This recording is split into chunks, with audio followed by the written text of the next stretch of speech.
Yo, what's up everybody? It's your boy Level Up Lomax back with another legendary video. And in today's video, we're gonna be talking about touch freight versus no touch freight. Let's get into it.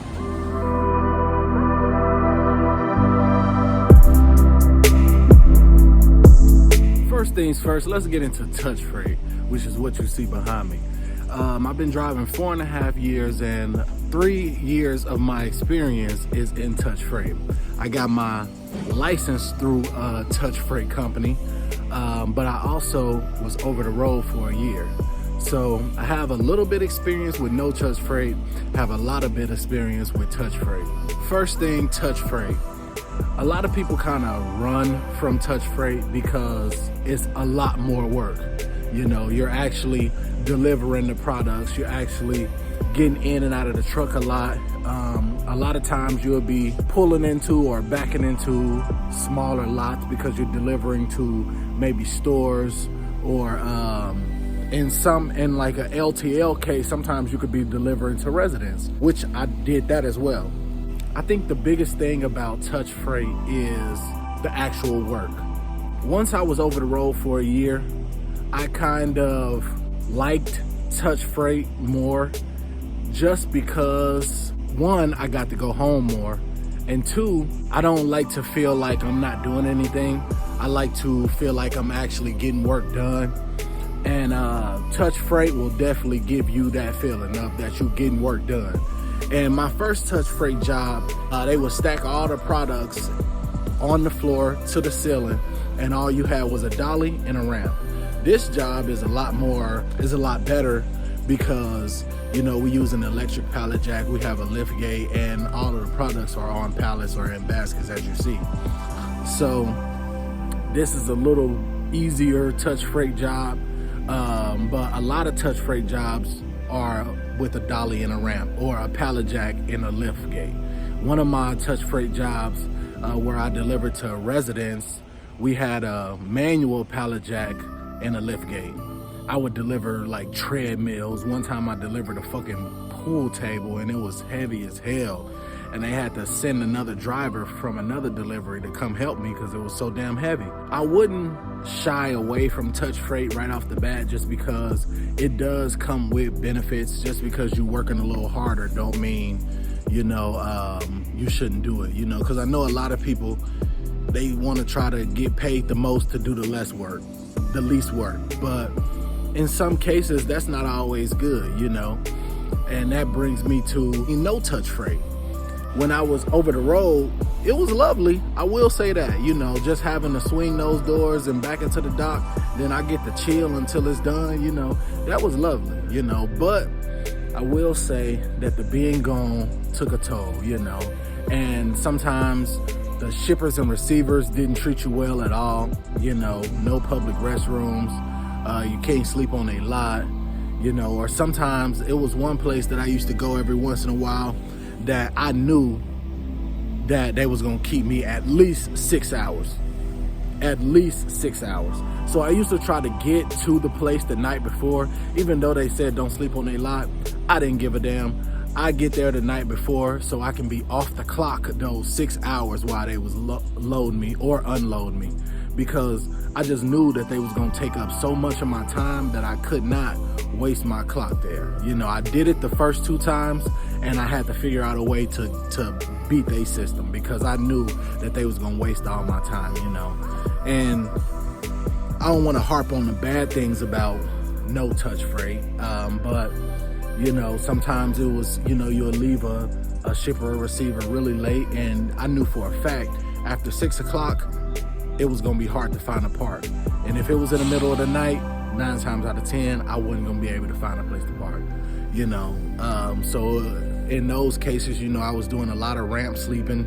I was the dude that was creating spots. If I pull up to a truck stop and the curb is empty, I'm parking right there. You're gonna have to come and tell me to move. And 9 times out of 10, I'm gonna be like, okay, I'm gonna move. And when you go back in the building, I ain't gonna move. The good things about no touch freight is you don't have to do nothing, you know? And I use that time a lot. I read a lot of books, you know, I listened to a lot of podcasts. I used that time, even though that I was working, I used that time I worked out a little bit, stuff like that. I didn't just sit there and not do nothing while they was loading me or unloading me. I was using that time, which was good. But number one bad thing about it was being gone on the road for so long. I used to come home every weekend, which wasn't bad. A lot of dudes don't do that. A lot of dudes stay out for weeks at a time, but I came home every weekend. I would leave out Sunday night or Monday morning, and I would most likely get back Friday evening, or sometimes Friday morning. I wasn't out as much as a lot of these over-the-road drivers are, but I still got that feeling of not having a life. You might hear that a lot. People say trucking is a lifestyle, it's not just a job, and that's exactly true. Like, trucking is definitely a lifestyle that you gotta be prepared for. I have children.